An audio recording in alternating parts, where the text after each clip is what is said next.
We have Gabriel Ostler down there in Bismarck. Gabe, what's going on down there in Bismarck?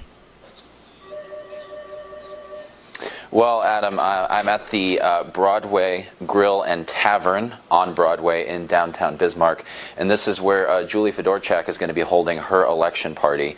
I've been speaking with the staff. As you can tell, it's pretty empty here right now. They said that they expect people to start showing up at about 6. As we know, the polls close around that time, so it makes sense that that would be the time that everyone would wait to start for the results to come in. But definitely an interesting atmosphere around the whole Fedorchak campaign today.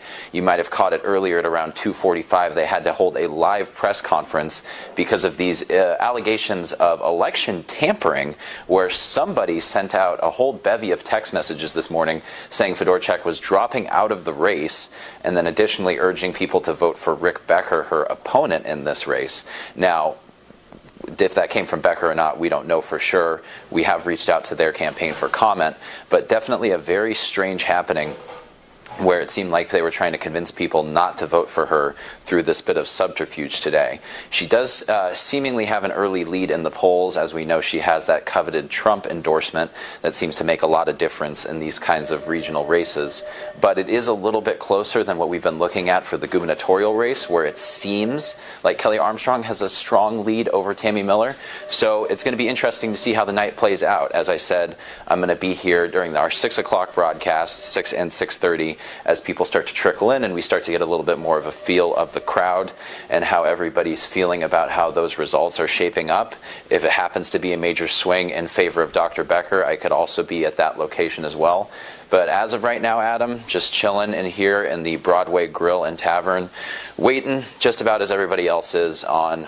And you mentioned obviously some pretty wild stuff earlier today with those text messages going out. I know you haven't been there all morning. You got there this afternoon, but were you able to see any of that reaction and how that the campaign party even felt when that was kind of going around?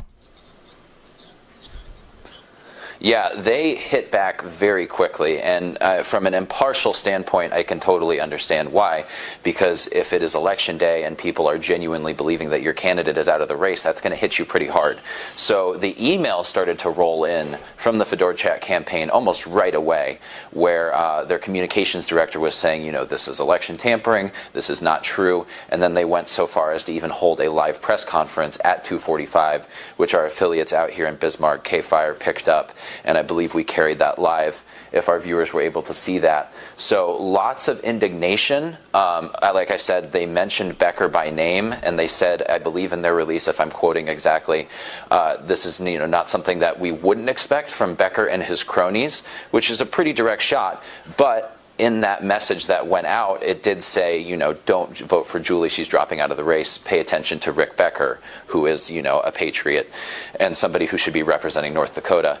So it does kind of come off like it might have been engineered by somebody who at least has some sort of affiliation to Dr. Becker. Of course, we can't speculate on anything as to the true nature of it, but a very, very interesting turn of events to come down on Election Day. And to wrap it up, and responding to your question, Adam, I definitely feel that there was a lot of, not going to say panic, but definitely a lot of vigor coming out of the Fedorchak campaign in responding to this and making sure that everybody knows that those text messages hold. And just to provide the exact quote that you referenced there, this coming from campaign manager Sean Cleary at the end of his statement regarding the situation. It doesn't surprise anyone that Rick Becker and his friends need to resort to desperate tactics to try and interfere with the election and prop up a failing campaign. Some very strong words and quite a situation. Gabe, thank you so much for keeping us so well up to date, so well informed in your hard work down there. We will let you go and we know you have a lot more to do tonight. Is there anything else you'd like to share with us before we let you go? I just want to make sure everybody who is catching this on Valley News Now that you're going to want to start tuning in to the main broadcasts as well. I mean, you are doing great coverage with Everything Live, and we've got tons of different avenues to take all of this content in. But make sure that you're there for 6 o'clock, because we've got my colleague Bobby Fallett, who's going to be over with Kelly Armstrong's watch party, and that race is expected to be decided or at least announced earlier than any of the other ones. So that'll be a key thing to keep an eye on, the reaction coming out of that camp. And we're going to be here all through the rest of the evening, through the 9 and the 10 o'clock, while those results get finalized. So just make sure that you are keeping up with all of our live broadcasts, the 6, the 9, the 10, because this whole team has a lot of... Absolutely. Thank you, Gabe, so much for your hard work. Keep up the good work down there, and good luck for the rest of the night. Make sure you drink some water. Stay hydrated. Good election coverage is all about good hydration. Have fun down there in Bismarck. That I will, Adam, and thank you for the time, by the way. Anytime. See you next time. Thank you, Gabe. That is all we have for now on Valley News Now. Like Gabe said, check in on our regular broadcast. More coverage throughout the evening. For now, we will send it back to the studio.